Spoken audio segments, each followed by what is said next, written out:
Bah, c'est un bon millésime, pas tout à fait homogène, il y a des tas de différences de niveau, mais c'est un très bon millésime.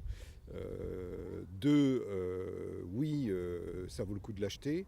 3, faut pas acheter n'importe quoi.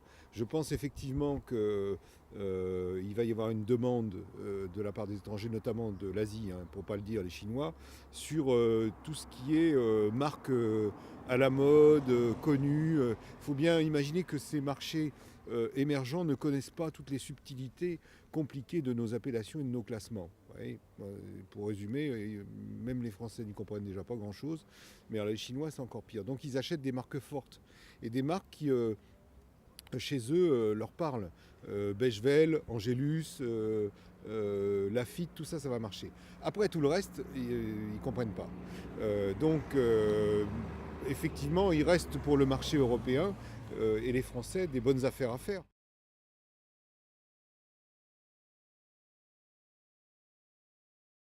Non, tout ce qui est satellite de Saint-Émilion, Bordeaux, Bordeaux Sup qui sont très très bons cette année, Vignoble des Côtes, Cru Bourgeois, il n'y aura pas d'augmentation. On peut, à partir de 4-5 euros, on fera des très très bonnes affaires. Et vous savez que comme dans les grands millésimes, il y a moins de différence avec les très grands, il y a plus de différence quand on est sur un petit millésime, parce qu'il y a des moyens techniques dont disposent les grands, dont ne disposent pas les petits.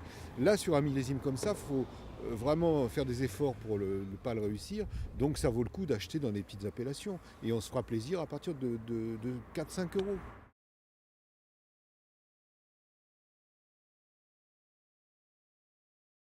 Il y a un truc qui est intéressant, c'est que j'ai passé pas mal de temps avec des Asiatiques là, pendant les primeurs. Je me suis rendu compte que ce qu'ils cherchaient à Bordeaux, c'était des vins de Bordeaux.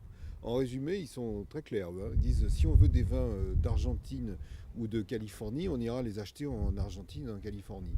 Ce qu'on vient acheter ici, c'est de la finesse et de l'élégance. Pas des vins surmûris, surboisés, surextraits. Ça, on ira l'acheter ailleurs. Ce qu'on veut, c'est des vrais vins de Bordeaux. Donc il y a à redéfinir pour une partie des propriétés, quelles vont être leurs stratégies commerciales, quelles vont être leur définition du vin, leur identité du vin dans les années à venir. Tous ceux qui se sont lancés dans la surconcentration, le boisé à fond la caisse et tout ça, il faut quand même qu'ils réfléchissent à leur développement, où est-ce qu'ils vont vendre ces vins-là. C'est plus à la mode, c'était les vins des années 90. Quand on me parle de vins modernes en me disant que c'est ces vins-là qui sont les vins modernes, non, c'est les vins anciens, c'est les vins de la décennie précédente. Les vins aujourd'hui modernes sont les vins fins, c'est retrouver l'identité de Bordeaux. Et c'est ça qui se vendra demain.